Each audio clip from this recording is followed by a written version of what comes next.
सरजू के इस पार आप हैं और सरजू के उस पार हम हैं। बाढ़ कैसे आती है आप भी जानते हैं, और बाढ़ में तैरना कैसे जानता है हम भी जानते हैं। भैंस कैसी होती है हम भी जानते हैं, और भैंस कैसी होती है आप भी जानते हैं। केवल नदी का अंतर है, बाकी कोई अंतर नहीं।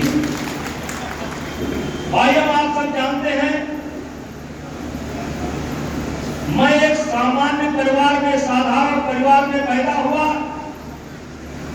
दुनिया का कोई दुख और कोई सुख ऐसा नहीं है जो मैंने देखा ना हो, और संघर्ष से तो मेरी रिश्तेदारी है। क्योंकि मुझे याद है मैं 16 साल का था और मेरा ही घर गिराया गया।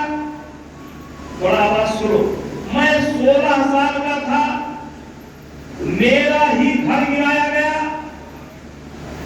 और मैं बड़ा सौभाग्यशाली व्यक्ति हूं कि अपने ही घर गिराए जाने के मुकदमे में मुझे 7 दिन जेल में पहली बार रहने का मौका मिला था।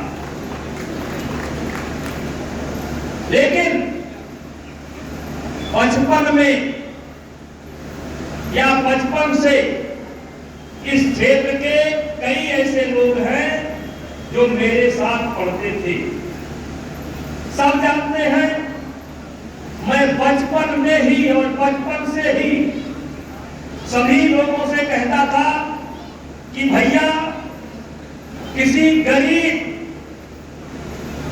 को कभी मत सताना, भैया किसी शरीफ को कभी मत सताना, गरीब की बददुआ मत लेना, शरीफ का श्राप मत लेना। अन्याय करने वाला चाहे जितना भी बड़ा आदमी हो, उससे टकराने में कभी देर न करे। और इसलिए मैं कहना चाहता हूं, किसी ने कहा है आंधियां जहां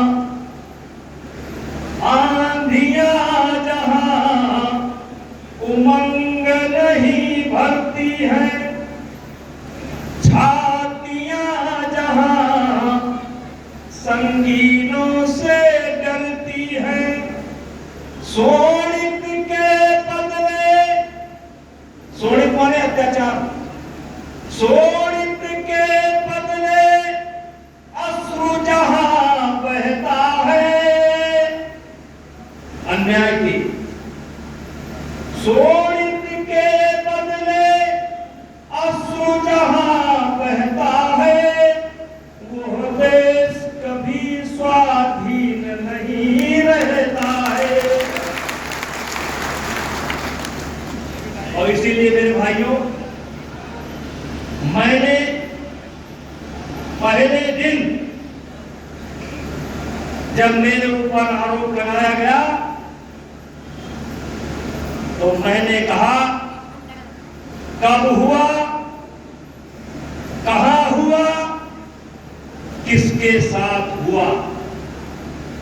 याद रखना मेरे भाइयों, हम सब लोग उस परंपरा से आते हैं, उस अयोध्या को अपना आदर्श मानते हैं, उस राम को अपना आदर्श मानते हैं। निभाने के लिए 14 वर्ष का वनवास स्वीकार किया, पलट करके नहीं देखा। हम उस परंपरा से आते हैं, कहते हैं रघुकुल रीत सदा चली आई और प्राण जाए पर वचन न जाए। और मैंने उसी दिन कहा, तब हुआ, कहां हुआ, किसके साथ हुआ।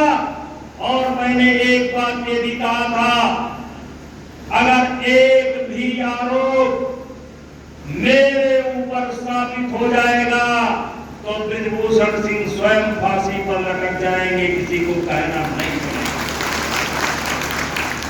आज भी मैं उसी बात पर कायम हूं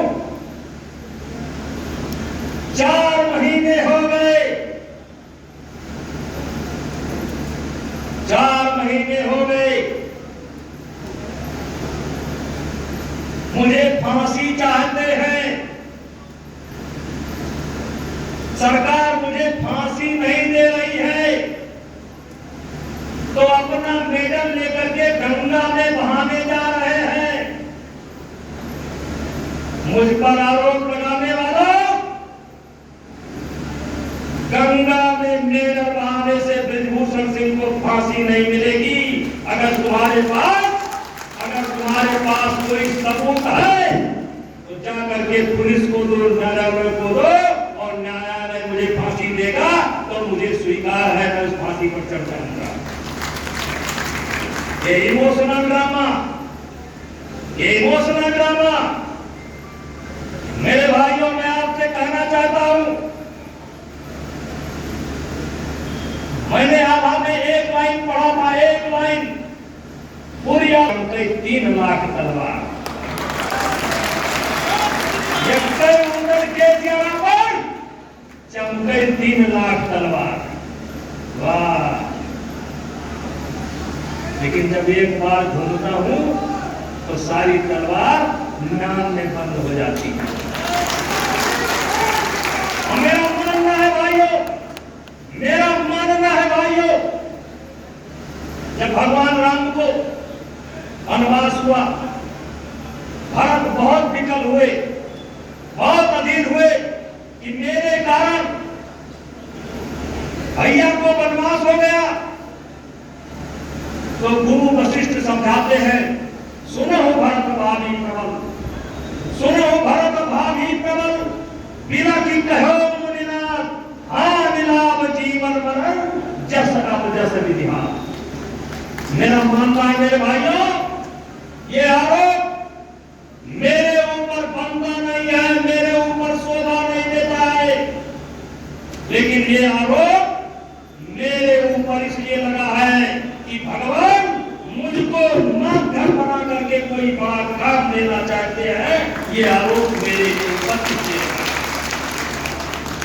ये आरोप मेरे ऊपर इसलिए लगा, और इसीलिए मैंने निश्चित किया है, आज ये आरोप से न गांव सुरक्षित है, न शहर सुरक्षित है, न विद्यार्थी सुरक्षित है, न नौजवान सुरक्षित है, न संत सुरक्षित है, न अधिकारी सुरक्षित है आज इस आरोप से।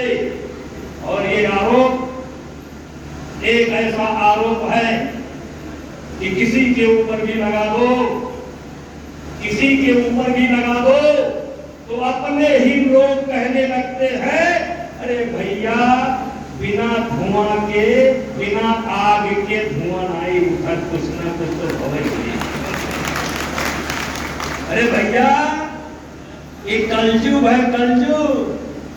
कबीर दास की उल्टी वाणी, ये कलजुग है।